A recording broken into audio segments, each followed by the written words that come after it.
Bom, gente, então vamos começar? Pode ser, doutora Deise, doutor Guilherme? Podemos sim. Sim, por mim tudo bem também. Só o pessoal está falando que não recebeu o link da reunião.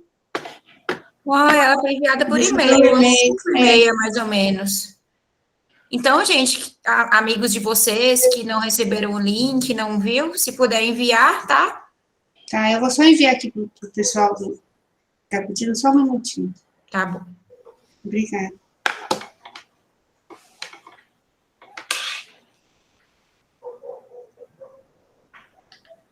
Pronto. Prontinho. Antes de apresentar os doutores, eu vou dar alguns recados, tá bom? Boa noite a todos, meu nome é Jéssica, faço parte da comunicação do CROMG, e eu queria dar alguns recados antes da gente começar a PEP. Sobre o certificado, eu queria que vocês colocassem o nome de vocês completo no chat, porque às vezes o nome não é igual ao e-mail, então a gente pode ter uma dificuldade de soltar o certificado. Então, por favor, coloquem o nome completo de vocês apenas uma vez, só para a gente liberar o certificado certinho. O certificado vai ser liberado depois de 24 horas dessa aula, e vocês não recebem por e-mail, tá? Vocês acessam o site da PEP, colocam o CPF, que o certificado vai sair em PDF para vocês, tá?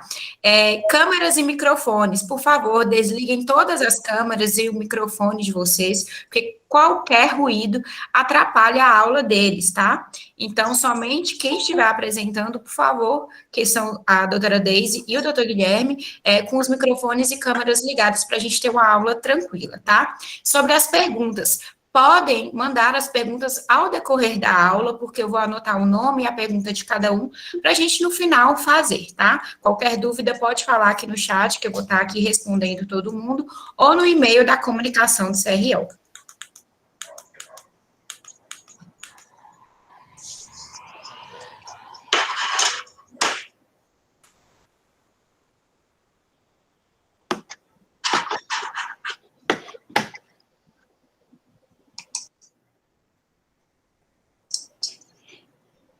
Não estou te ouvindo. Sem som. Ah, tá. Tá ouvindo agora? Agora sim. Vou apresentar a doutora Deise Real, né? Que vai ser a primeira a falar. A doutora Deise é... Sem som de novo.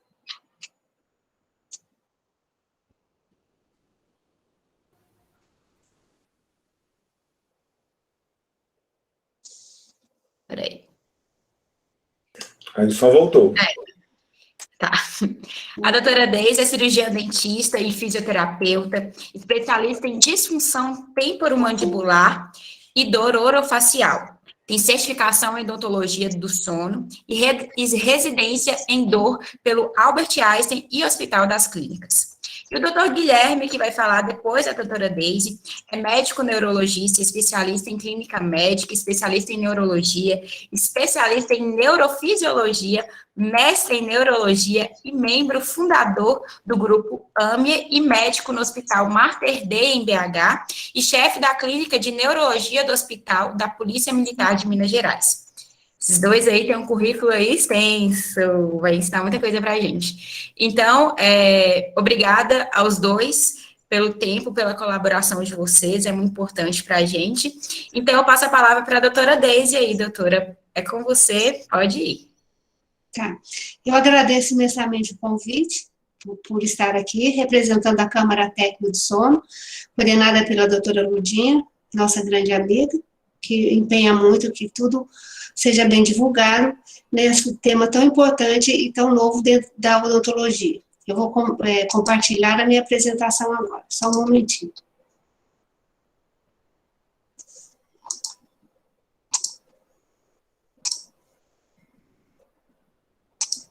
Só me dá um ok, vocês estão vendo minha apresentação?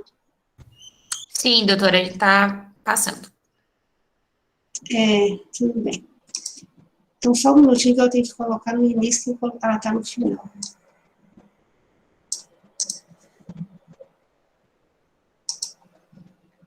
Isso, perfeito. Então, o tema nosso escolhido foi a relação que existe na interface entre a dor e o sono. É sabido que o distúrbio do sono e a dor crônica, elas já são consideradas problemas de saúde pública, causando grande impacto, tanto social como econômico. E mais de 40% dos pacientes que apresentam quadro de insônia, eles também apresentam dor crônica. E mais de 80% dos pacientes que apresentam dor crônica, eles apresentam algum tipo de distúrbio do sono, moderado a grave. E essa relação do sono piorando a dor e a dor piorando o sono, ela vai afetar diretamente o humor do paciente, provocando transtorno de humor, aumentando o risco de acidentes, né, reduzindo a capacidade de trabalho, a parte cognitiva, a parte executiva do nosso paciente, e também tendo comprometimento no desempenho acadêmico dos alunos. E para nós entendermos um pouco, entendemos do que é o sono ruim e na dor, nós vamos falar um pouquinho do que é o sono normal. Então, estarmos acordados, estarmos dormindo, existe uma diferença muito grande nas nossas funções autonômicas, nas nossas funções vitais, mas não significa, como antigamente era pensado, que o sono, a gente apagado e descansado, existe uma diminuição do gasto energético em torno de 15%, mas o sono ele é considerado um estado fisiológico onde a produção de várias substâncias, que nós vamos ver posteriormente, e ele é necessário para a nossa qualidade de vida. Então, quando estamos dormindo, existe uma abolição reversível da nossa consciência, há uma diminuição da nossa atividade, do nosso tônus muscular, da nossa atividade motora, o limiar de resposta para nós interagirmos com o meio ambiente, há um aumento do limiar, para nós escutarmos, por exemplo, algum barulho, alguma coisa, ele é totalmente alterado, e existe uma redução da taxa, como eu falei, e são múltiplas funções, são diferentes quando estamos dormindo. O sono normal, o que caracteriza o sono ele é feito por ciclos, então eles são fases que eles acontecem, que eles se repetem ao longo da noite.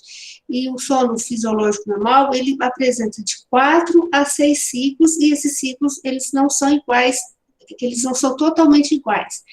E a gente considera normal, o paciente de torno de 7 a 8 horas, a maior parte das pessoas que tem um sono, que é considerado normal, que ele tem uma quantidade de horas boas de dormir e tem uma qualidade boa de sono.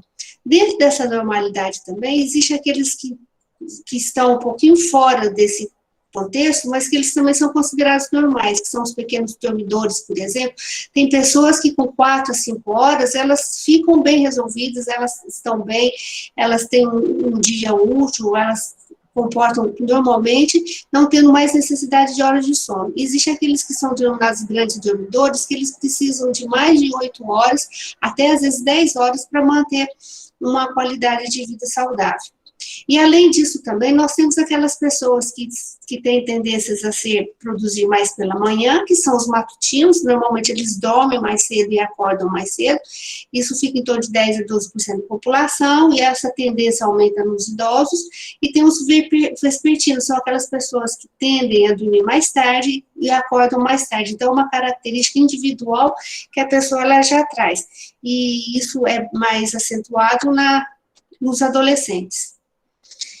Sem a quantidade de sono adequada, os humanos eles tendem a ficar menos funcionais, menos produtivos e tendem a manifestar problemas, tanto cognitivos como alterações de humor, e existe uma baixa também na imunidade, muito importante agora nessa fase que nós estamos vivendo do Covid, e também pode provocar também o aparecimento das dores somáticas em até 3 a 4 dias. Importante entendermos também que, além que eu já falei, que os ciclos do sono eles se repetem, tem 4 a 6 ciclos que se repetem durante a noite, e cada ciclo ele gira em torno de 90 a 120 minutos. E também acontece durante esses ciclos os despertares. O que são os despertares? Quando nós estamos dormindo, o sono ele apresenta fases diferentes do sono. E durante essas fases, quando há uma alteração de uma fase do sono mais profundo para o mais superficial, que ela gira, que ela não leva mais que 15 segundos, a gente chama de despertar. O paciente não chega na vigília, ele não chega na consciência, e isso são acontecimentos necessários para a nossa sobrevivência e para a nossa defesa. Por exemplo, se eu estou sentindo calor ou descubro, eu não acordei para fazer aquilo. Se o neném chora e a mãe escuta, ela não acordou para fazer aquilo. Então, isso daí são necessidades para a nossa sobrevivência. E também, para ser considerado normal, o início do sono, a latência para iniciar o sono, ela deve girar de 10 a 30 minutos. Não deve ficar muito tempo acordado esperando o sono chegar. Isso é o que a gente considera de fisiologia do sono dentro dessa normalidade. Lembrando que diferentes indivíduos precisam de quantidades diferentes de sono. E é normal, então, o sono ele é normal ele mudar com a idade, com o decorrer da criança, do neonato até o ancião, muda o sono, tanto na qualidade do sono, na arquitetura do sono acontece uma mudança, e também acontece uma mudança nas horas necessárias de sono. Mas é normal o sono mudar com a idade. Porém, não é normal a má qualidade do sono com o envelhecer. Não significa que um ancião, um idoso, terá necessariamente uma qualidade de sono ruim.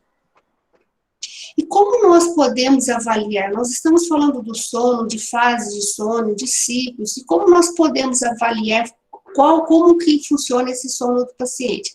Então, existe vários tipos de sono, mas o exame que é padrão ouro é o exame da polissonografia, é um exame de noite inteira, ele é realizado no laboratório do sono, e esse exame ele nos traz vários parâmetros, ele tem vários acessórios, essa figura está nos mostrando vários acessórios, que ele vai nos predizer esses resultados do sono do paciente. Então, por exemplo, em relação à cândula e o terminício, ele vai nos dar o fluxo nasal e bucal, a oximetria do dedinho vai nos dar, né, a saturação do oxigênio, a presença dessas cintas, ela vai nos dar a cinta abdominal e torácica, o tipo de padrão respiratório, e esses eletrodos que vão nos fornecer, são vários eletrodos que ficam nessa região da cabeça do paciente, eles vão nos fornecer a arquitetura, o tipo de sono, as fases do sono que o paciente se encontra durante o seu sono. Também existe acessórios para nos oferecer a posição do corpo, se o paciente está mais de supino, mais de lado, que são fatores importantes para o diagnóstico de certas patologias. Também tem o eletromiograma, são eletrodos que colocam na região de masseter para verificar a presença de bruxismo e na região da tíbia para movimentos de pedras inquietas, por exemplo. E como se caracteriza o sono? Então, eu falei que o sono, ele gira, normalmente ele apresenta de 4 a 6 fases, cada fase do sono pode girar em torno de 90 a 120 minutos, e dentro cada fase de 90 minutos, nós temos os estágios do sono, que nós chamamos de sono REM e sono não REM.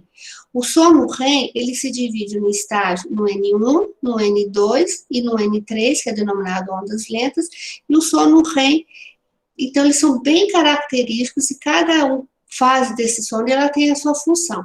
Então nós percebemos que o sono N1, ele tem uma concentração uma proporção de 2 a 5%, o sono do N2, que é um sono de uma profundidade intermediária, tem uma quantidade maior, que gira em torno de 45 a 55%, e nós temos o sono das fases lentas e o sono da fase REM, né, que é caracterizado pelo movimento rápido dos olhos e pela ocorrência de sonhos. Ele é também relacionado com as atividades mentais, cognitivas, com a memória e com a sedimentação dos nossos aprendizados também. E como que a gente caracteriza, sabe diferenciar essas fases do sono? Então, nós diferenciamos isso pelos tipos de onda que o traçado vai mostrar. Então, tem os que a gente chama de grafos elementos. Os grafos elementos, eles vão nos determinar qual que é a fase do sono que o paciente se encontra. E dentro desse sono não REM, que eu falei que tem o N1, o N2, o N3, o sono REM, existem as funções mais determinadas, características que cada fase apresenta. Por exemplo, no sono REM, há uma diminuição do tônus muscular, há uma recuperação física, uma recuperação de muitas substâncias do nosso organismo, uma renovação bioquímica. Durante essa fase, há uma redução do ritmo cardiorrespiratório e ela é responsável pela homeostase, pela nossa homeostase. Já o sono REM é uma atonia, quase uma parada total muscular e um movimento rápido dos olhos, não precisa saber do tempo. é uma labilidade cardiorrespiratória, então há uma variabilidade maior da frequência cardíaca e da parte de frequência respiratória, que ela pode, é onde que acontece mais os nossos sonhos, ela está relacionada mais com a função cognitiva, psíquica, com o aprendizado, estágio, controle emocional e a sedimentação da memória. Existem vários fatores que eles podem alterar essa distribuição do estágio do sono, e dentre todos esses fatores aqui citados, a dor é onde tem grande importância nessas alterações, a presença de dor. E como que nós vamos entender o mecanismo da dor? Como que nós sentimos a dor? Será que a dor é igual para toda pessoa? Cada pessoa, que a pessoa tem o mesmo estímulo, vai sentir a mesma dor? Na periferia, então, se nós temos, por exemplo, uma dor nesse paciente, nesse indivíduo, ele apresenta uma dor, ele teve um estímulo periférico, e dentro desse estímulo periférico, ele é processado até ele chegar a nível cortical, ele ser percebido. Então, existe um caminho que ele faz da periferia até chegar ao córtex para ele ser percebido. Então, é importante nós essas palavrinhas que estão aqui são palavras de grande importância, que nós estamos vendo, a transdução, a transmissão desse estímulo nocivo, ele é transmitido, quando ele chega no sistema nervoso central, que ele está a nível de segundo neurônio, ele vai ser modulado, então ele vai ser modulado em várias estruturas dentro do nosso sistema nervoso central, ele vai ser percebido como dor. Então, esse é o caminho normal de uma dor, por exemplo, uma dor aguda, eu tenho um beliscão e eu sinto uma dor. Quando essa dor ela torna-se crônica ou ela vai ser modulada por vários fatores que vão ter uma via que a gente chama de antidrômica ou descendente, que ela vai modular para essa dor ser percebida. E a privação de sono, por exemplo, ela vai agir numa desregulação desse sistema opioide que vai trabalhar nessa parte da modulação da dor e vai ser transmitida pelos diversos interneurônios. Então, ela pode comprometer e reduzir a capacidade do efeito analgésico dessa dor ser percebida. Então, nós já estamos começando a enxergar a relação que existe entre o sono, a privação do sono, com a relação da presença da dor. Existem vários receptores opioides, e esses receptores opioides, eles estão relacionados com vários núcleos de controle, tanto da dor e do sono, que são os núcleos que eles situam a partir dos núcleos supraquiasmáticos e predominantemente permanecem na substância cinzenta periaquedutal, no tronco cerebral. E como funciona a neurobiologia? Então, nós falamos um pouquinho da dor, agora nós vamos falar um pouquinho da neurobiologia do sono. Então, se o paciente está acordado, o nosso indivíduo está acordado, na presença da penumbra já vai haver um estímulo que vai penetrar pela retina, vai ativar o núcleo supraquiasmático para a produção de melatonina, e há uma comunicação com a substância, com a estrutura do hipotálamo. Nós temos hipotálamo, a parte anterior e posterior, que são estruturas que estão relacionadas com a vigília, com a parte da vigília e a parte do sono. Então, ele vai ser modulado. Então, para iniciar esse ciclo vigília-sono, ele vai ser modulado por esses neurotransmissores e que tem um componente muito importante que é o GABA. O GABA é o principal neurotransmissor, é uma parte muito complexa, eu não sei se o doutor Guilherme vai chegar a entrar nessa parte, mas ele é muito importante, tanto para saber na presença já do nosso sono, como também das fases do sono, se o paciente está na fase REM, ou se ele está na fase não REM, e o GABA também está muito relacionado com a modulação da dor. Então, nós já estamos vendo vias que são comuns, neurotransmissores que já são comuns, estruturas comuns que agem tanto no sono como na dor.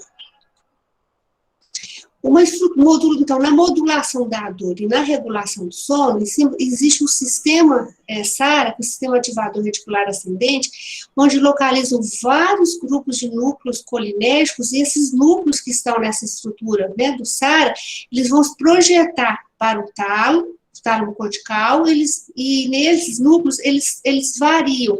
Então, essas respostas e esse comportamento, eles são quiescentes durante o sono não REM. E eles têm uma semelhança com o sono REM, e com a vigília. Então, às vezes, pensar, o sono REM, o sono profundo que tem mais desligado, não. Uma certa parte do sono REM existe uma ligação, uma certa semelhança com a vigília. Então, nessa região do cérebro é onde inicia e mantém a relação entre a vigília e a modulação do sono. São as estruturas mais importantes, os núcleos, né, com os neurotransmissores, a noradrenalina, a serotonina e as acetilcolinas, que se relacionam muito com essa parte, tanto do sono, como da modulação da dor, né? Então, falando, mais um pouquinho do sono, ele tem um efeito geral na manutenção, o sono ele é imprescindível, ele é importante na manutenção da função do sistema nervoso central, inclusive na presença do sistema nociceptivo. Então, ter um bom sono é importante para nós termos uma boa modulação do nosso sistema nociceptivo, para ter uma ação, a gente fala, uma ação analgésica, né? E há uma semelhança, um compartilhamento de estruturas físicas, né, que são os núcleos, as redes neurais e os sistemas de transmissores, que são comuns, tanto para a parte que relaciona com o nosso ciclo vigília-sono, como para a parte da manifestação da dor. Um núcleo muito importante, que é o núcleo do trato solitário, ele vai regular tanto a nocicepção e a respiração. Nós vamos ver que o processo respiratório também ele pode levar a problemas que vão levar também à presença de dor. Há uma variação no limiar nociceptivo, em relação onde é essa integração desses núcleos, né? Havendo uma redução na atividade das ondas lentas, isso sofre uma influência neurohormonal e vai comprometer a modulação descendente da dor, como o paciente vai sentir a dor. E isso está suscetível também ao controle do ciclo circadiano. Então, diversos estudos sugerem que existe uma interação recíproca entre a dor e o sono. E a fragmentação e a privação do sono, elas podem alterar na percepção da dor. O distúrbio do sono, ele pode induzir hiperalgesia em indivíduos vulneráveis, e o sono de maior qualidade é um risco para a dor crônica também. O que pode fragmentar o sono? Então, existem vários fatores que podem levar, não somente os distúrbios do sono, que, por exemplo, bruxismo do sono, a síndrome das pernas inquietas, a insônia, a presença de apneia, que são distúrbios, alterações relacionadas, né, com a parte quando estamos dormindo, hábitos do paciente, se ele não tem hábitos saudáveis, não tem hora de dormir, qualidade de vida, quantidade, hábitos de alimentação. Então, isso tudo vai interferir na nossa qualidade do sono. Algumas doenças, como a fibromialgia, que tem muita relação com o sono, o Guilherme vai estar falando sobre isso para a gente, a fadiga crônica, as disfunções cerebrovasculares, algumas cefaleias, né? Por exemplo, condições médicas como o refluxo gastroesofágico e o quadro da tal menopausa que todas nós mulheres temos que passar por ela, né?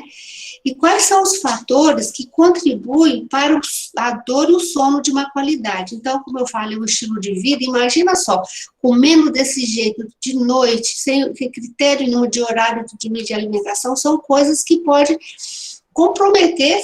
Todo mundo sabe que você não pode comer muito e dormir, né? Então, certas crenças que as pessoas alimentam, a dificuldade em lidar com a ansiedade, vai para a cama, leva todos os problemas, fica remoendo aquilo que passou, aqueles catastróficos, por exemplo, aqueles perfeccionistas que não conseguem desligar, né? Quando a pessoa não tem atividade física, tem um preparo mais sedentário, isso tudo vai interferir também como contribuindo para a má qualidade do sono, principalmente aquelas pessoas que já têm tendência a ter uma dificuldade, né? E sem a qualidade do sono adequada, o indivíduo se torna menos funcional, menos produtivo, com alteração de humor, baixa imunidade e dores somáticas, como eu já falei anteriormente, né? Ocorre quando na privação do sono, na má qualidade do sono, a liberação de citocinas pré-inflamatórias, a diminuição do limiar da dor, como já falei algumas vezes, a fadiga, isso vai provocar fadiga e cansaço ao longo do dia, e quando o paciente ele vai apresentar, então, um sono fragmentado, com alto índice de despertar. Eu falei anteriormente que nós consideramos normal até 10, varia às vezes de até 15, né, 9, despertares por hora, né? Então, quando a pessoa vai apresentar um sono fragmentado, às vezes ela tem fala assim, eu durmo bem, eu durmo muitas horas, qualquer coisa eu durmo. Não, ela pode ter muitas horas de sono, mas ela tem um sono fragmentado, então ela não apresenta uma boa qualidade de sono. Então, existe uma relação entre a dor, o sono e a depressão, porque eles compartilham os mesmos mecanismos neurobiológicos. Então, nós podemos ver que o comportamental agindo no neuroquímico também, né?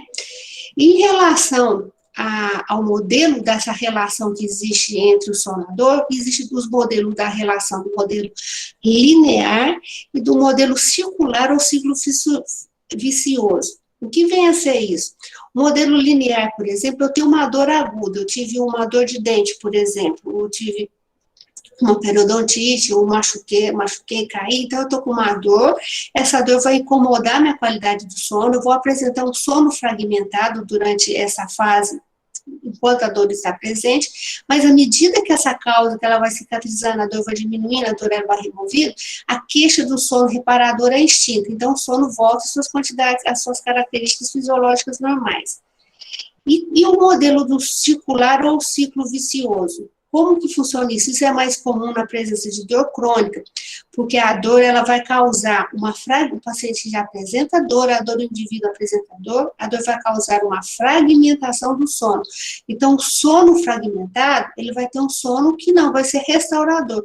Então, o sono não restaurador vai contribuir para a manutenção ou aumento dessa dor, mantendo, então, esse ciclo vicioso e um ciclo que chama o vicioso circular, um alimentando o outro. Né? Nós vemos, por exemplo, aqui vários trabalhos, citei alguns trabalhos aqui, que eles mostram, né, eles foram feitos uma análise entre o sono e a dor e o sono, através de avaliação feita sobre autorrelato, questionários, então, quase todos mostraram como que é importante, como que a insônia, o quadro do distúrbio do sono, a insônia principalmente, vai manifestar provocando, atrapalhando ou exacerbando a dor, né? Então, a maioria deles viu uma via de mão única, né?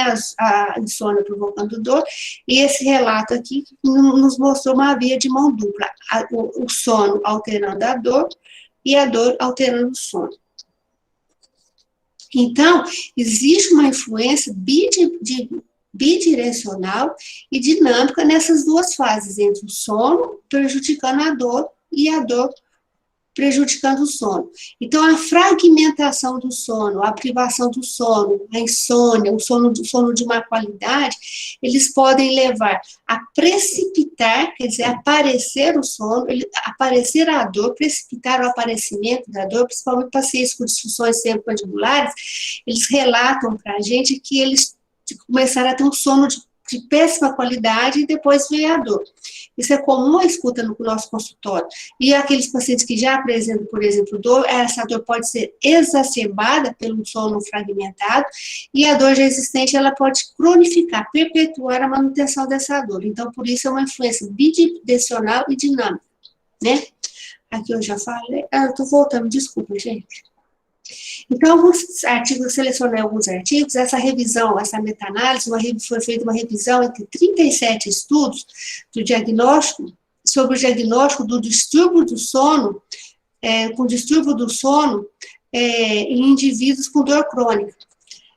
Por exemplo, ele apresenta distúrbio do sono em dor crônica. Então, o que é percebido? Que 44% apresenta algum distúrbio do sono, sendo 72% desses 44% predominantemente a insônia, como o síndrome das pernas inquietas e a apneia obstrutiva do sono. Então, falando nos distúrbios do sono, nós vamos entrar um pouquinho agora na classificação internacional dos distúrbios do sono.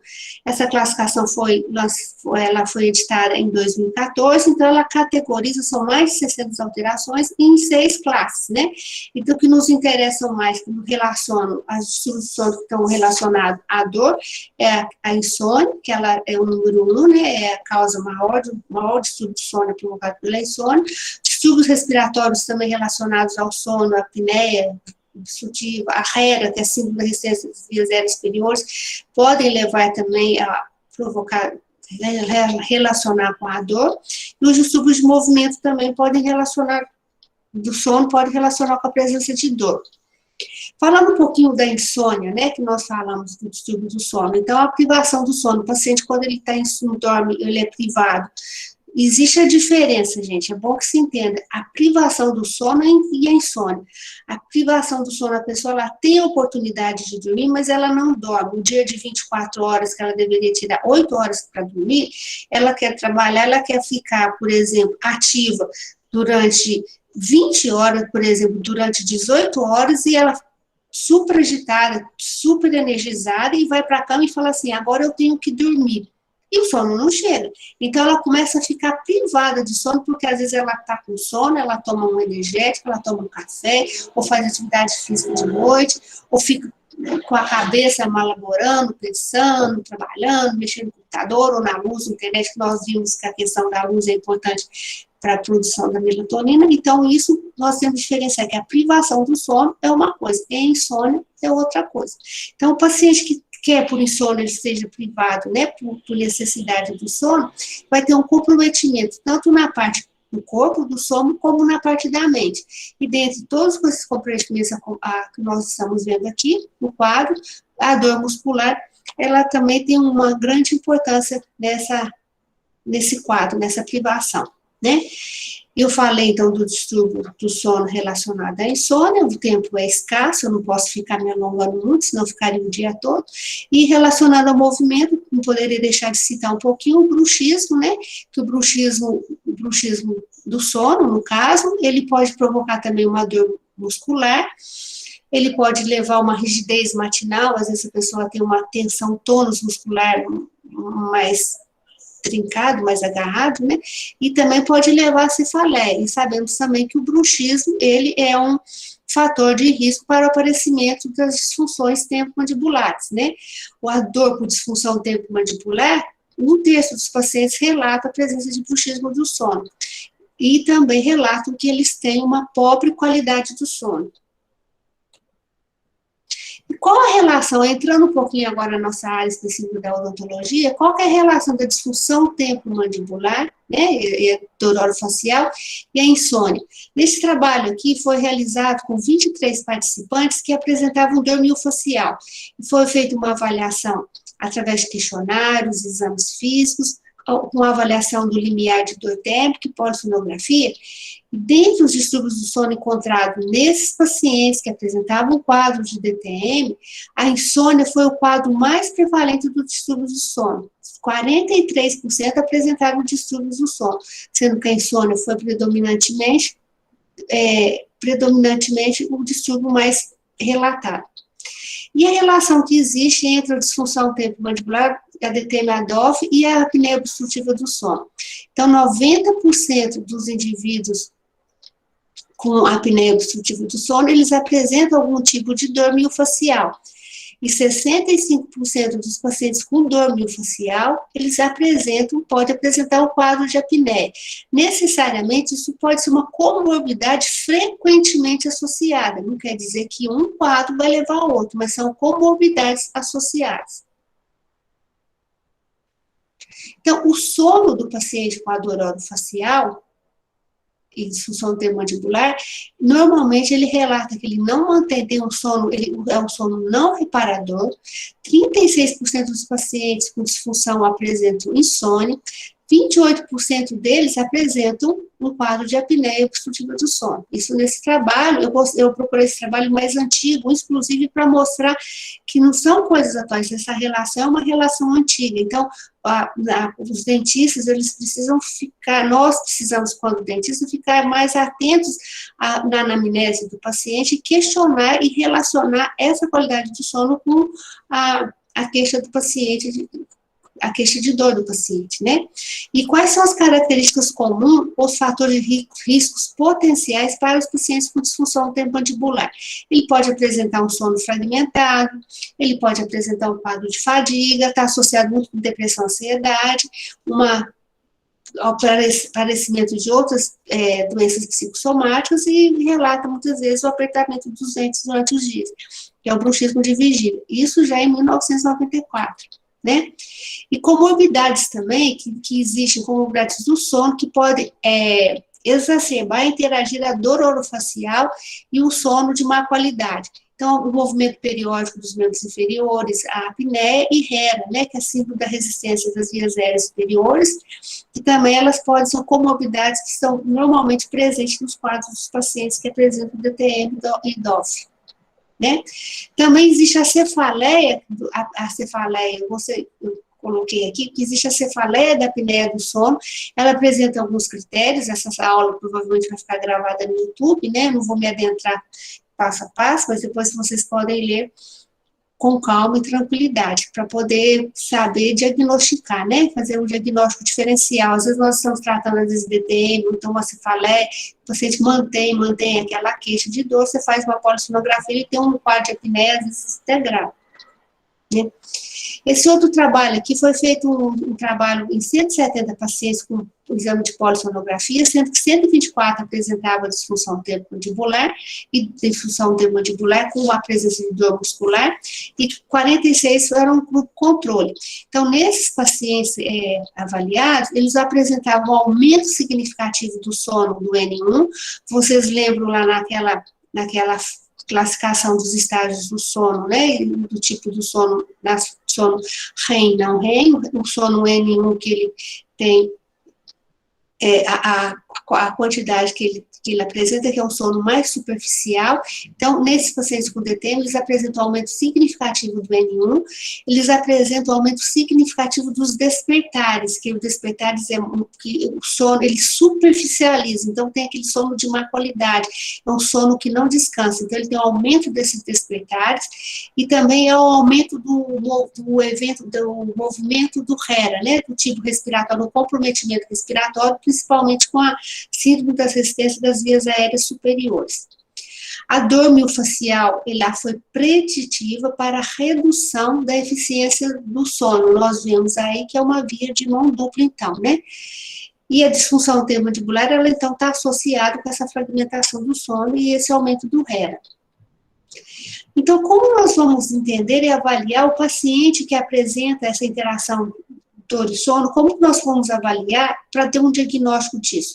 É importante o clínico saber reconhecer e entender tanto a influência como a interação dos distúrbios do sono sobre a dor.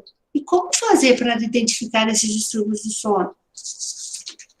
Então, existem avaliações que são subjetivas e são as avaliações objetivas. As avaliações subjetivas são questionários, são a conversa com o paciente, a anamnese, a dor é uma avaliação subjetiva e a objetiva, por exemplo, a polissonografia, né? Na anamnese, então, é importante a gente identificar a origem da dor, né, avaliar a medicação que o paciente está usando, se ele apresenta outros distúrbios do sono, ver como detectar se ele tem insônia, se ele tem alguns outros problemas, por exemplo, fadiga, sonolência excessiva diurna, para poder fazer uma relação sobre isso, né? E importante, então, identificar a natureza da dor do paciente, rever uma medicação, alterações de humor, se ele está passando por fatores estressantes, se ele apresenta, por exemplo, alterações dento-esqueletais, se ele tende mais a retrognata, a mordida cruzada, isso tudo a gente pode estar relacionando também com a presença de dor e com o tipo de padrão respiratório também, né? E para gerenciar esses distúrbios do sono, então, nós vamos fazer essa avaliação, tanto da higiene, o uso do sono, o uso de fármaco. Eu vou ter que correr um pouquinho, gente, porque senão eu vou roubar o tempo do Guilherme. A gente tem um tempo aqui, tá? Depois vocês olham, que eu fiz uma aula bem explicadinha, tá bom? Então, para finalizar, então, o que é importante? Para minimizar os efeitos deletérios da dor e do sono, o tratamento ele deve ser focado para aliviar as queixas noturnas, reduzindo tanto a dor como também o quadro de ansiedade. O tratamento dos distúrbios do sono, ele pode ser tão efetivo quanto o tratamento da dor. Então, profissionais, os odontólogos, por exemplo, percebendo que o paciente dele apresenta esse quadro, deve referenciar, o trabalho multidisciplinar é muito importante, referenciar o nosso paciente para o médico do sono, se ele precisar de um psicólogo do sono. Então, o trabalho multidisciplinar é um trabalho muito importante para o sucesso, para melhorar a qualidade de vida do nosso paciente. Então, na ausência de estudos que suportem uma outra estratégia de tratamento, o apropriado é utilizar ferramentas que objetivem tanto o alívio de dor quanto a qualidade do sono. E a avaliação, então, de ambas as situações deve ser considerada tanto para abordar o indivíduo com dor e distúrbio do sono, tanto também como comorbidades, não como uma relação direta. O manejo e o controle de ambas, ele é essencial para a melhora da qualidade de vida. Eu agradeço demais a participação, a oportunidade de poder estar compartilhando com vocês um pouquinho do meu conhecimento e estou à disposição. Agora, como que eu vou sair?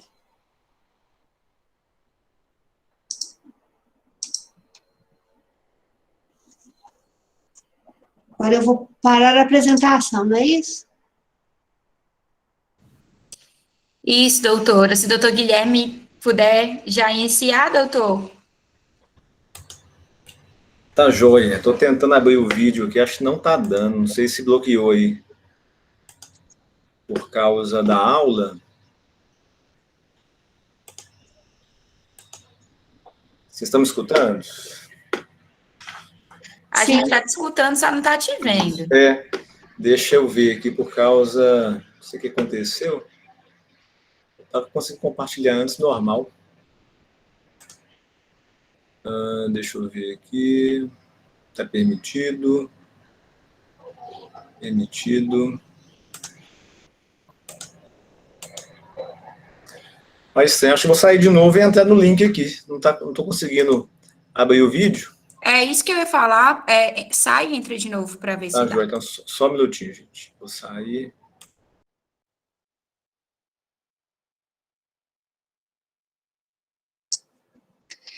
Se alguém tiver alguma dúvida, quiser fazer alguma pergunta, enquanto o Guilherme entra, o doutor Guilherme, né? Eu estou à disposição.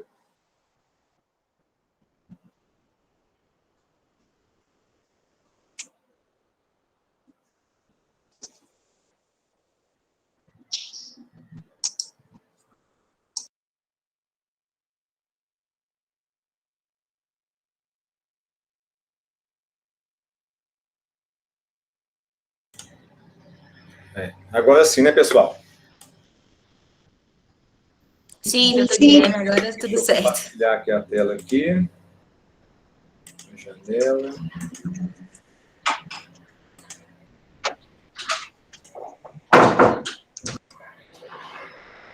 Acho que está indo.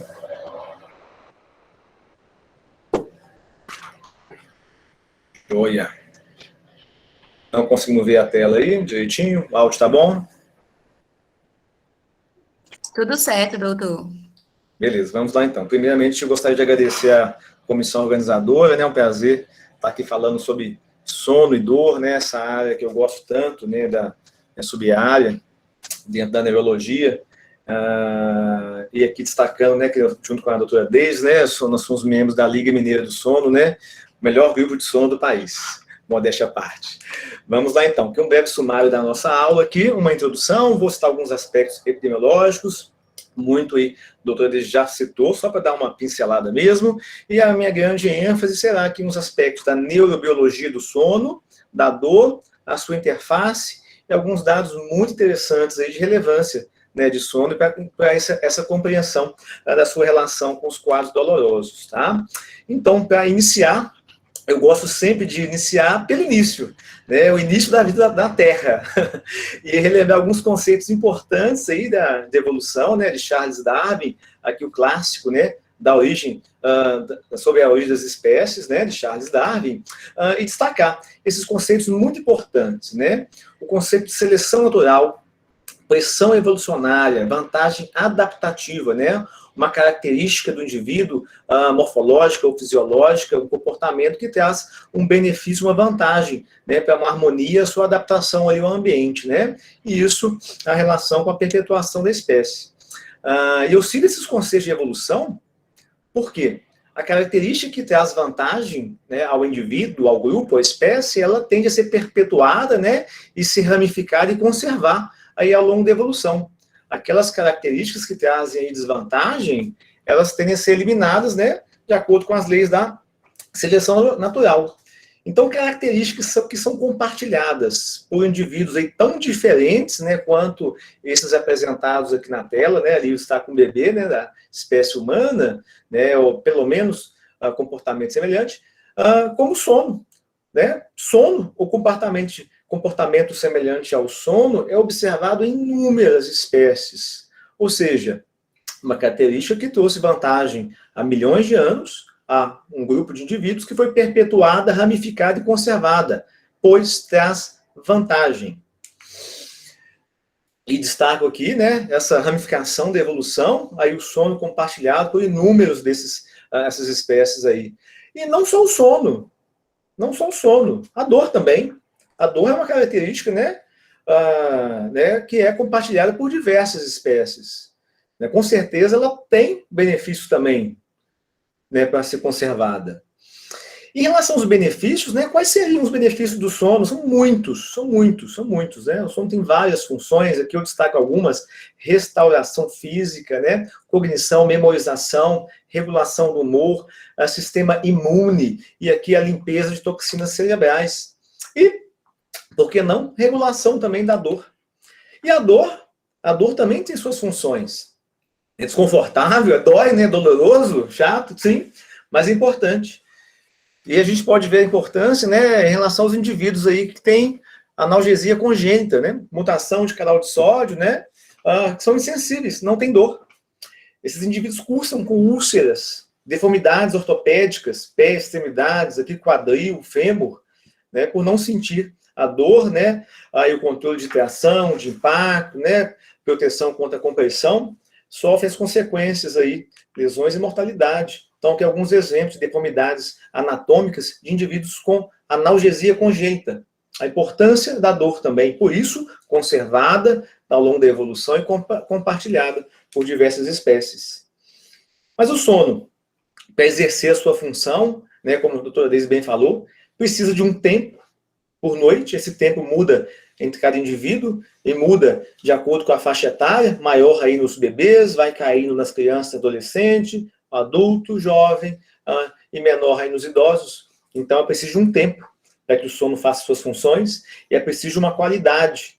A qualidade é essa, através da existência, né, aí dos ritmos cerebrais adequados, os diferentes estágios do sono, aqui na coluna da esquerda, e a forma também de detectar qual estágio estamos, aí, eletroculograma, né, temos os movimentos oculares rápidos no sono REM, e atividades musculares. Então, o sono precisa de uma qualidade, ter os ritmos adequados, no momento adequado. Momento adequado, como foi falado, né, temos de 4 a 6 ciclos de sono REM, não REM, durante a noite. E essa balança delicada entre qualidade e quantidade, né, que propicia aí que o sono realize suas funções. E aqui eu vou passar alguns dados ao longo da aula para entender como que essa relação da dor, como a dor pode impactar nesse delicado balanço e como a disfunção desse balanço pode aí também influenciar a dor. E primeiro, né, dessa relação de sono-dor, eu começo com a experiência clínica. Eu acho que para todos nós, da medicina, da odontologia, quando a gente vai atrás e pergunta, né, o paciente com quadro doloroso, que nos procura aí, todos os dias, o cotidiano, né, das principais motivos de procura de assistência, frequentemente há um quadro de distúrbio de sono comórbido. Né? E, por outro lado, né, no ambulatório, na clínica, né, de distúrbio de sono, quando pesquisa, é muito comum a queixa, né, de diferentes quadros dolorosos, os mais diversos. Então, eu acho que para todos nós, a nossa experiência clínica, né, já é muito claro que há uma relação que é muito comum. Né? Em segundo, né, trago os dados da epidemiologia. Né? Como a doutora Deise bem falou, distúrbio de sono e dor crônica são problemas de saúde pública. Né? O impacto social e econômico imenso. E pacientes com insônia, mais de 40% têm dor crônica. Pacientes com dor crônica, mais de 80% têm transtorno de sono moderado a grave. E vem dos estudos epidemiológicos nessa evidência dessa relação, tanto de distúrbios de sono levando a quadros dolorosos, insônia evoluindo no segmento com quadros de dor musculoesquelética, insônia evoluindo com cefaleia, distúrbios de sono diversos evoluindo com dor crônica difusa, vários distúrbios de sono evoluindo com dor musculoesquelética, queixas de má qualidade do sono, evoluindo com o primeiro episódio de DTM, né, uma associação aí positiva, queixas de sono difuso, com mais associação com a evolução no segmento com dor crônica difuso. Quanto quadros dolorosos antecedendo distúrbios de sono, né, estudos aí com cefaleia e dor musculoesquelética, na evolução, uma maior aí, ocorrência de insônia, né, e também com quadro de dor musculoesquelética. Então, a gente tem, de um lado, né, o sono, um distúrbio de sono com a sua fragmentação ou privação, aumentando a precipitação, a exacerbação ou a cronificação de quadros dolorosos, e, por outro lado, a dor, pelo seu excesso ou sua desregulação e seu impacto sobre o sono, causando fragmentação e privação. Então, essa é uma relação bidirecional e complexa, como a doutora Deise falou, só que eu destaco muito mais o lado do sono, levando aí os quadros dolorosos, do que a dor também. É bidirecional, mas os distúrbios de sono, eles desencadeiam muito quadros dolorosos. Não adianta insistir em analgesia, né, no órgão, né, no sistema ali, onde essa dor se manifesta, e esquecer de pesquisar, diagnosticar, tratar adequadamente aquele distúrbio de sono. Talvez ele é comórbido e, eventualmente, foi até o gatilho, né, o trigger principal. Né? Então, essa influência ela é bidirecional, é dinâmica, porque é mútua. E, em terceiro, né, para entender essa relação também, eu vou citar aqui agora algumas evidências, alguns dados interessantes sobre aspectos mais neurobiológicos, para agregar essa aula. Mas, primeiro, eu preciso relembrar alguns conceitos do sono normal, né? A neurobiologia do sono normal. Essa figura aqui é linda, destaca os principais núcleos neuronais da regulação do sono normal. E vejam aqui, na região do tronco cerebral, né, e no diencéfalo, no hipotálamo, no mesencéfalo, na ponte, onde estão os principais núcleos. Ali embaixo, o locus coeruleus, né, que produz noradrenalina, o núcleo pedúnculo pontino, né, com acetilcolina, núcleo laterodorsal, também acetilcolina, os núcleos da RAF, né, com a 5-hidroxitriptamina, serotonina, a substância cinzenta periaquedutal com dopamina, o núcleo túbero-maxilar, ali com a histamina, o núcleo orexinérgico no hipotálamo lateral, a hipocretina ou orexina, orx ali, e o núcleo ventral perióptico lateral, com GABA e galanina, inibindo ali, desligando todos os demais núcleos.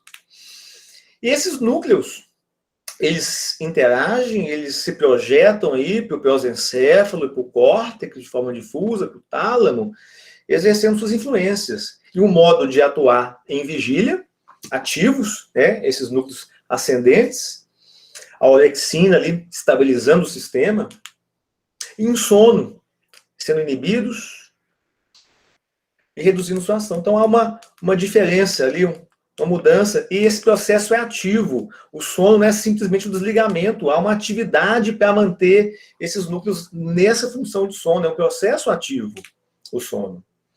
E essa circuitaria complexa neuronal, ela está sob controle de dois sistemas principais, um controle circadiano, ou um processo C, né, dentro da terminologia do sono, esse processo circadiano C, que é alinhado, que é sincronizado e com o ciclo de claro e escuro do mundo externo, né, de sol e noite, dia e noite, né, sol e lua.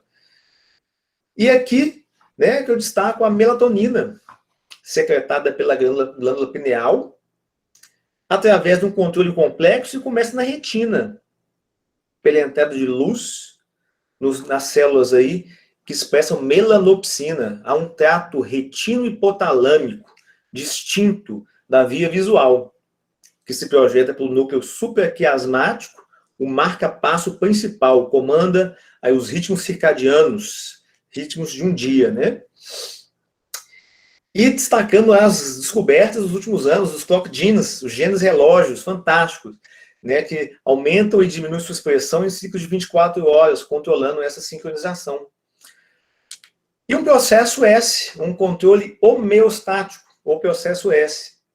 Esse controle homeostático se dá da forma que Em vigília, as substâncias que se acumulam, e ao acumular, elas exercem uma pressão de sono. E quanto mais tempo acordado, maior essa substância, a concentração nos tecidos cerebrais, de forma que ela atinge um limiar, desencadeia aí o ciclo de sono. Eu destaco aí a adenosina, é a principal substância implicada no controle homeostático no processo S.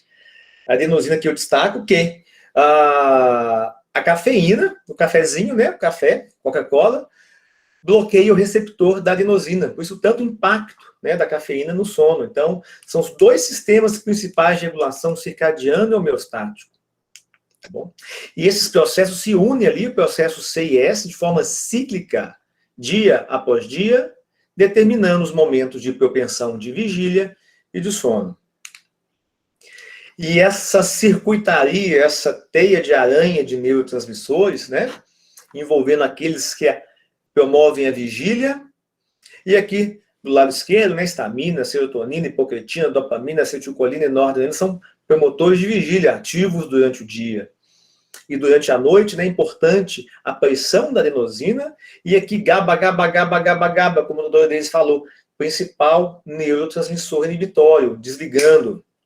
Ativa aí canais de cloreto, né, amplamente expressos no sistema nervoso central, o influxo de cloreto para o interior dos neurônios hiperpolariza a membrana, então é um efeito inibitório, muito importante durante a noite, e também aqui a melatonina. Então, durante o sono, né, uma redução desses transmissores, né, e um aumento da atividade desses aqui.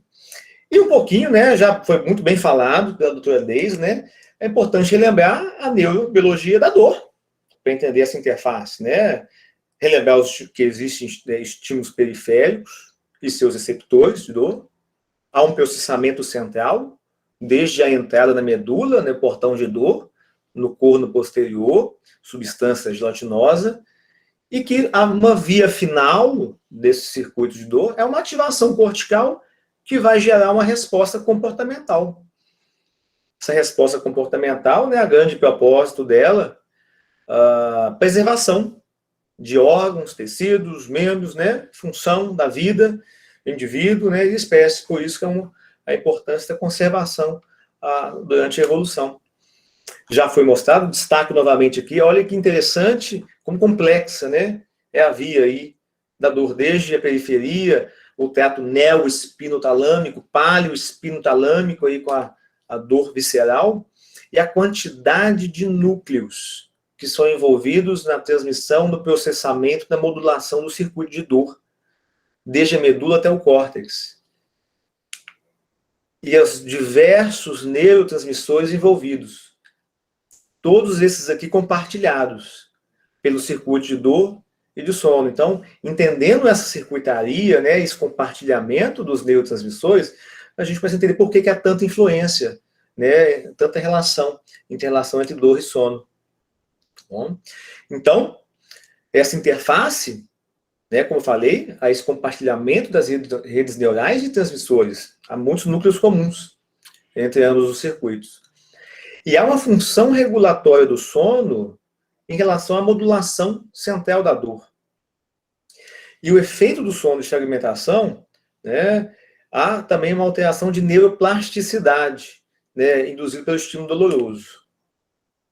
Então, em síntese, né, em vias gerais, assim, o sono, né, pela redução da sua quantidade ou da qualidade ou da ocasião aqui eu relembro a questão circadiana, que não basta só dormir, né, em tempo, mas dormir alinhado ao momento de propensão natural do ritmo circadiano de 24 horas. O matutino mais cedo, o vespertino mais tarde. Né? Forçar a barra, dormir fora do horário tem seu impacto também, não basta só dormir. A qualidade do sono. Então, a redução desses parâmetros implica em consequências neurológicas, fisiológicas, psicológicas, né? Todas elas em conjunção para a dor. Isso é muito interessante dar alguns exemplos dos estudos de sono e dor com indivíduos, com humanos, né, voluntários. E isso é muito interessante, esse estudo, né, com voluntários saudáveis, mostrando que cochilos revertem a um aumento da sensibilidade à dor causada pela restrição de sono. É um estudo com indivíduos saudáveis, jovens, de 25 a 32 anos, que foram submetidos a um protocolo de privação de sono, comparado com o grupo privação de sono com cochilo, feito de estímulos dolorosos, de frio, calor e pressão. Então, esse aqui é o desenho do estudo. A parte de cima não houve cochilo, o grupo de baixo, como vocês podem ver aqui, 2 cochilinhos depois de privação de sono. Primeira noite basal de sono, segunda noite apenas 2 horas de sono. Então, uma privação importantíssima aqui. Terceira noite de recuperação. O grupo cochilo teve 2 cochilos aqui, às 9h30 e às 15h30. E é interessante que, no grupo de privação de sono, houve uma redução do limiar doloroso. Nos 2 momentos foi feita a avaliação. E o grupo que teve o cochilo, houve uma redução, uma reversão da redução desse limiar. Muito interessante. Esse outro estudo é bastante interessante também, feito com voluntários saudáveis, ficaram 25 noites no laboratório do sono, sob um protocolo de privação de sono e avaliação de estímulos de dor, a tolerância a dor e frio. Esse aqui é o desenho do estudo. Temos 2 noites iniciais com tempo normal de sono. E eles passaram um protocolo de 5 noites de privação de sono, dormindo 4 horas só, 2 de recuperação, 5 de privação, 2 de recuperação, 5 de privação e 3 finais. A ideia é simular um padrão da semana. A privação de sono durante os dias de trabalho, 5 dias úteis. E a recuperação do sono no fim de semana. E os momentos em vermelhinho, o triângulo, que foi feito a testagem de dor. E é interessante que o grupo de privação de sono houve diferença aí estatisticamente significativa em relação à cefaleia, dor lombar e dor abdominal. E é interessante também que a tolerância, né, que é aquela habituação ali à dor, ao estímulo, ela não ocorreu nos indivíduos que foram privados de sono. Né, e houve um aumento da tolerância naqueles não privados. Então foram 2 exemplos interessantes, né, práticos, para demonstrar em estudo, né, de laboratório mesmo, aí, de pesquisa. E agora eu passo para outra parte da aula, que eu vou adentrar aqui mais os circuitos específicos de neurotransmissores, né, e biológicos de interface. E não dá melhor para iniciar como esse exemplo da encefalite letárgica, né, que foi uma das grandes consequências neurológicas após a grande pandemia de gripe espanhola, né, 100 anos atrás, né, nesse momento que estamos aqui da pandemia de Covid, né, e vendo muitas consequências neurológicas surgindo, temos aqui esse exemplo de algo lá de trás que trouxe um avanço, uma luz, aqui no entendimento da neurobiologia do sono. Muitos indivíduos que tiveram gripe espanhola tiveram lesões no hipotálamo. E esses indivíduos desenvolveram encefalite, quadros também aí marcados por hipersonia, uma hipersonia absurda. Alguns não mais acordaram poucas vezes durante o dia, então quadros muito importantes. E no estudo pós-mortem, lesões foram documentadas no hipotálamo. Muito tempo depois, né, descobrimos que essa região aí hipotalâmica, onde houve a lesão, uma das regiões, né, a região posterior, ela alberga aí, marcado aqui em laranja, né, esses aí são os neurônios produtores de hipocretina ou orexina. É um grupinho muito pequeno de neurônios. Eles só existem nessa região aqui. Aqui é o hipotálamo, aqui é o terceiro ventrículo, né? Uma visão de frente, coronal. Então, é um núcleo muito pequeno, mas que se projeta para diversos níveis do sistema nervoso central e uma importância imensa em diversos processos. Eles são ativos durante a vigília e eles excitam os centros promotores de vigília. E a hipocretina, além da regulação do sono em si, ela é muito importante em comportamentos, em regulação de alimentação, adição, recompensa e motivação, ansiedade, depressão, regulação cardiovascular, dor, migrânia, enxaqueca, regulação neuroendócrina.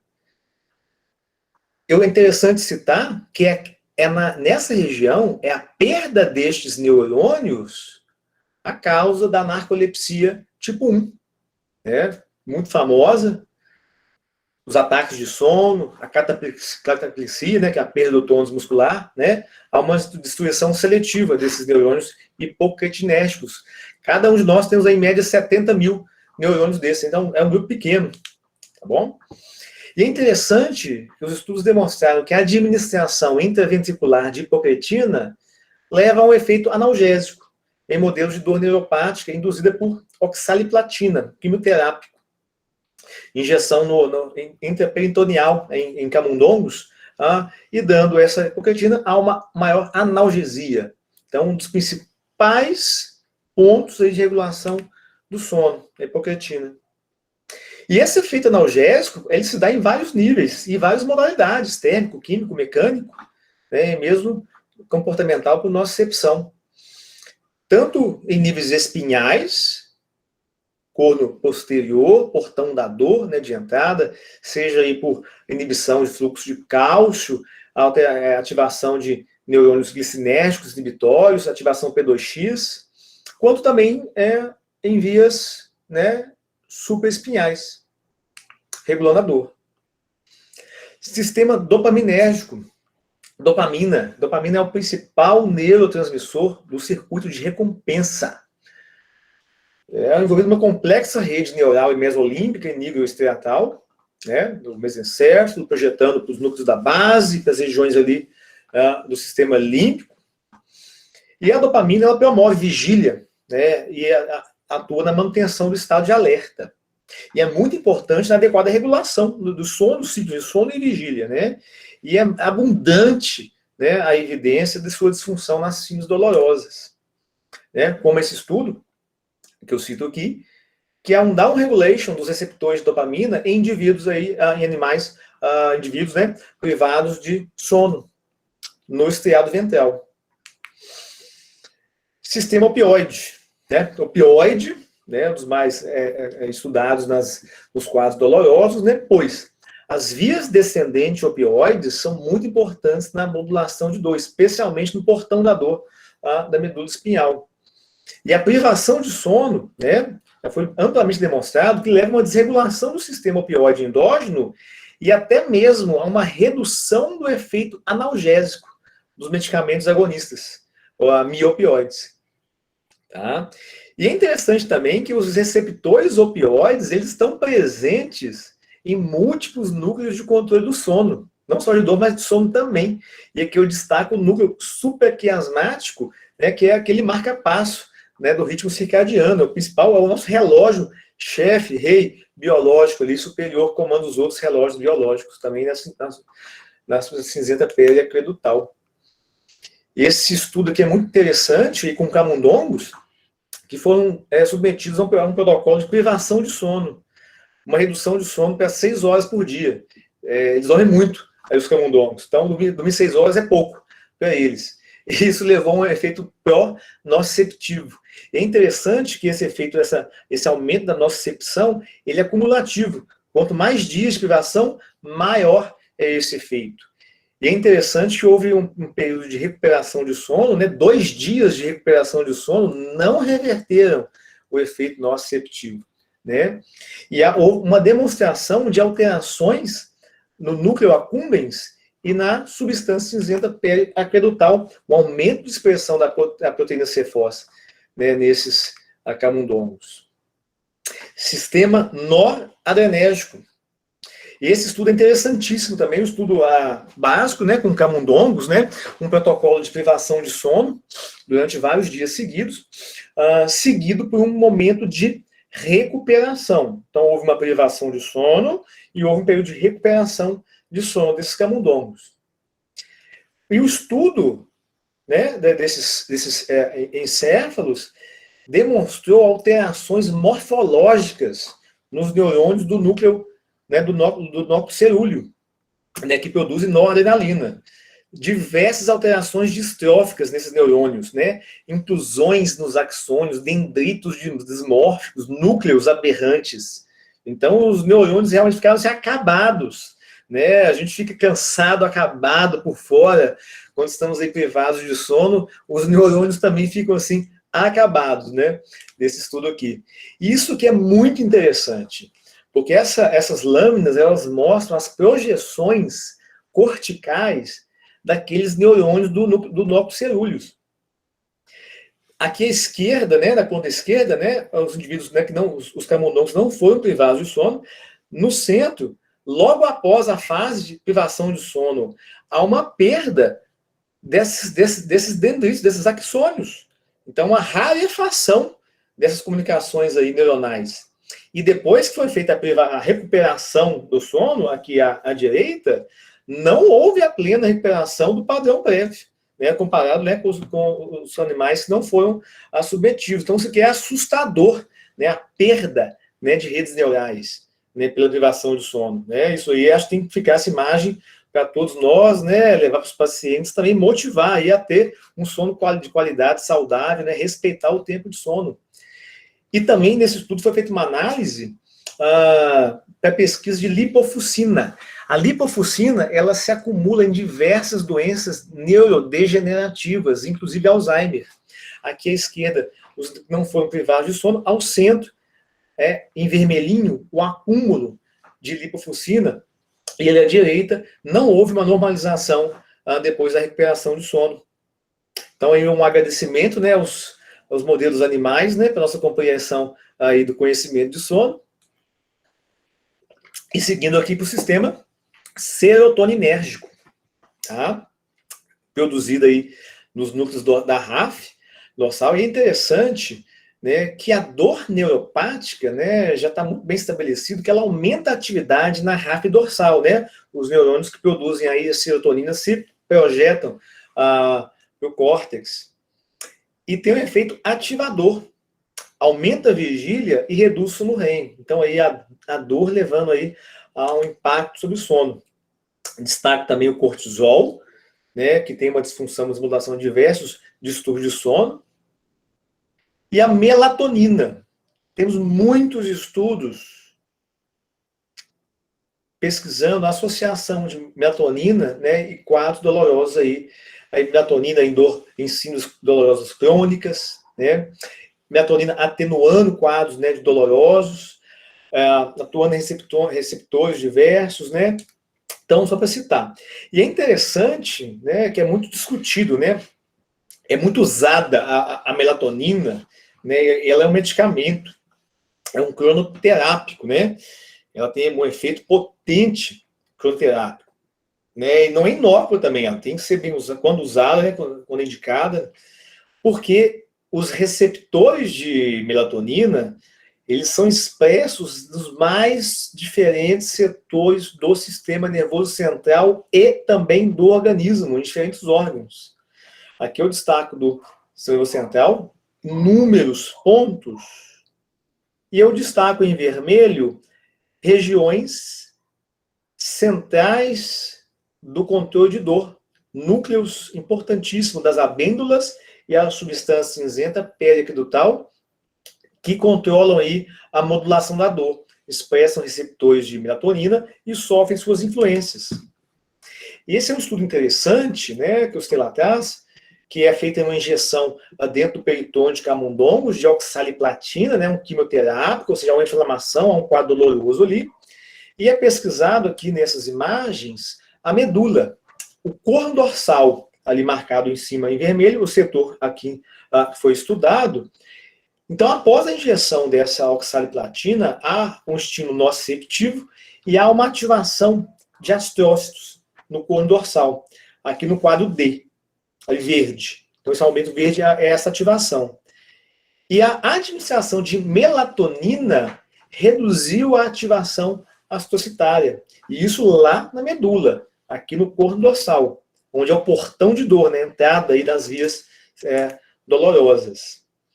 E é muito importante aqui a gente parar e fazer uma reflexão, né, em relação à importância da melatonina e relembrar que ela é regulada pelo ciclo de claro e escuro. Ela inicia sua produção à noite, na fase escura do mundo, né, atinge um pico aí, o sono, depois cai, fica baixo durante o dia. E a luz bloqueia reduz ou bloqueia até completamente, às vezes, a sua secreção. Especialmente a luz do espectro azul. E hoje em dia, nossa sociedade moderna, né, luz natural, tela, celular, computador, tablet, o impacto que isso leva. E além de toda essa circuitaria neurobiológica que eu citei, é importante lembrar que na relação de sono e dor, entra também aspectos aí de afeto, humor, emoção, atenção e catastrofização. Características do indivíduo, né? Como vai interpretar e como vai responder aí frente a uma disfunção de sono, um quadro doloroso, né? Que traz toda a nuance, né? E a avaliação humana de todos os quadros. Sistema linfático. Não poderia deixar de citar aqui, falando de sono e dor, sobre o sistema linfático, que muitas pessoas ainda não conhecem. É uma descoberta recente, né? Relativamente recente, aí da última década, da função do sono, né? Esse sistema linfático, que é isso? É um sistema de líquido, um líquido convectivo, que atua em ondas, fazendo uma limpeza cerebral, as toxinas, as substâncias se acumulam durante o dia, né? Então, há um fluxo de líquido que vem ali pela região para-arterial, ao longo das artérias. Esse líquido, ele entra aqui ao redor das artérias e ele passa através de canais, banha aqui o tecido, o espaço entre os neurônios, entre as células da glia, ele passa, são ondas no caminho, no sentido venoso, e caminha pelo espaço perivenoso, levando essas substâncias, essas toxinas, e faz uma comunicação final com o sistema linfático. É como se fosse aqui um sistema linfático cerebral, que mistura aqui a glia, né? Esse espaço aí entre as artérias e as veias. Então, o sistema linfático. Isso não era conhecido, né? 10 anos atrás, então tem uns 10 anos aí essa descrição, e a importância enorme, por exemplo, na limpeza do beta-amiloide, né, peptídeo beta-amiloide, que se acumula aí durante o dia e é limpo durante o sono, e tem importância na patologia da doença de Alzheimer. E o sistema linfático, ele é muito mais ativo durante o sono. Então, durante o sono, os espaços ali entre os neurônios e as células gliais, eles aumentam e permitem a passada dessas ondas de fluxo, limpando. É uma faxina, uma limpeza cerebral, tá? No sentido da artéria para a veia. E esse sistema, ele é extremamente ativo durante o sono. Então, uma das funções do sono é promover essa limpeza cerebral, toxinas, substâncias, e eu destaco sempre que a beta-amiloide envolvida no Alzheimer, dando aí, né, promovendo e preservando a integridade de toda a estrutura do sistema nervoso central. E se eu preservo essa estrutura, eu preservo também os núcleos envolvidos na regulação da dor. Então, uma das formas, talvez, dessa disfunção difusa aí, de distúrbio de sono, levando a quadros dolorosos, pode ser também a disfunção, a redução do sistema linfático. Refletindo um pouquinho mais, né, compartilhando sobre dor e sono, é legal dar alguns exemplos de dor e parassonias, né? Parassonias é o termo que nós damos a alguns distúrbios de sono, né?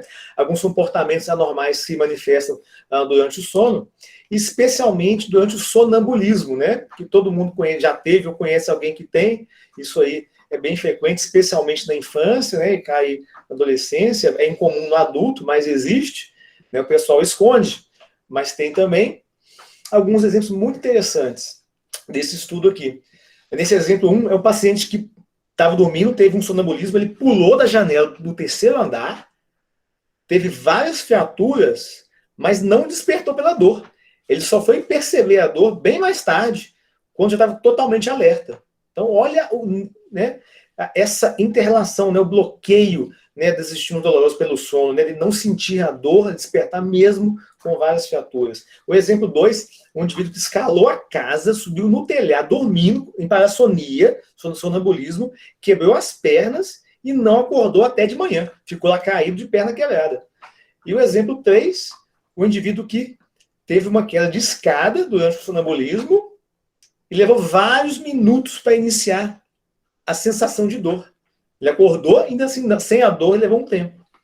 Então, há essa interconexão, né, e pode ser tão poderosa, né, ao ponto de bloquear, né, e tão poderosa também ao ponto de desencadear distúrbios diversos quando há disfunção de um dos dois sistemas. Então, aqui seguindo para as conclusões finais, falamos um pouquinho de epidemiologia, um pouquinho da neurobiologia normal do sono e dor, dessa inter-relação, introduzir o conceito de sistema linfático, que é uma das grandes descobertas da medicina aí, em geral, né, dessa área da saúde, do sono, dos últimos anos. alguns exemplos interessantíssimos aí de sonambulismo e analgesia, né, na dor, e deixar essa mensagem, né, que essa relação do sono, né, ele tem um efeito geral de manutenção das funções do sistema nervoso central e, inclusive, do sistema nociceptivo, que está incluído. Por isso, né, tem a participação na sua regulação. E que há um intenso compartilhamento de núcleos neuronais, redes neurais e sistemas de neurotransmissores entre os dois sistemas, né?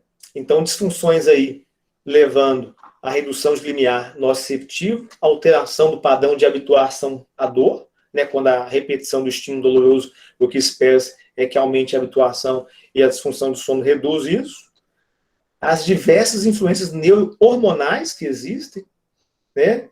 E não só o sono, mas também essa suscetibilidade do controle circadiano de 24 horas e a participação da melatonina, não pode ser esquecida, né? E muito além disso, né, o peso que a cognição, a atenção e o comportamento, né, tem também. Então, essa disfunção da modulação central da dor, através do distúrbio de sono, ela se dá, né, por uma combinação de redução de inibição, aumento de facilitação ou aumento de vulnerabilidade para a dor crônica. Então, eu espero que tenha aí trazido alguns conceitos interessantes para compartilhar com vocês. Agradeço pela atenção aqui já tarde da noite, né, invadindo aí nosso momento de preparo, né, desligar das luzes e da luz azul, que está aí bloqueando a nossa melatonina. Obrigado. Nós agradecemos, doutor Guilherme, doutora Deise, foi uma aula ótima, excelente. Vou dar mais alguns recados novamente, se alguém quiser fazer alguma pergunta para os dois, por favor, coloque no chat, ou então agora sim pode ligar o microfone ou a câmera para conversar com eles, tá, gente? Vou só dar um reforço aqui nos recados que eu dei no início, talvez alguém não estava. Certificado a partir de 24 horas depois que acaba a aula, vocês vão no site da Educação Permanente, tá lá, certificados, vocês vão digitar o CPF de vocês e vai aparecer lá para baixar em PDF, tá bom? Nome completo de quem ainda não colocou, colocar no chat para a gente deixar o certificado, emitir o certificado para vocês. Queria pedir para vocês acompanharem as redes sociais do CRO, que toda semana a gente tem live, ou Educação Permanente aqui pelo Google Meet, e toda semana tem conteúdo novo para vocês, tá bom? Eu acho que não tem nenhuma pergunta, só agradecimentos aí pelo chat, se vocês darem uma olhada aqui, só elogios. Mais uma vez eu queria agradecer a você, doutora Deise, doutor Guilherme, pelo espaço, pela aula, tá bom? E espero vê-los mais vezes aqui conosco. Eu agradeço demais já o convite novamente, né? E é sempre um prazer, assim, sono é uma área fantástica, é maravilhoso, os temas, né? Tem muita coisa interessante para contar, para compartilhar, né? De diversas áreas, desde a apneia, o bruxismo, né? As parassonias, o sonambulismo, é legal, sempre legal, né? Dor é uma área complexa, né? Essa relação é muito interessante e a gente tem que pesquisar mais os nossos pacientes, né? Tem que pesquisar, não basta falar o analgésico, focar naquela região dolorosa, tem que perguntar, gente, tem que... Tá dormindo bem? Como é que tá seu sono, né? Tem que tocar tem que perguntar. Essa pergunta, ela vai levar a resposta. Se der o espaço, o paciente vai mostrar.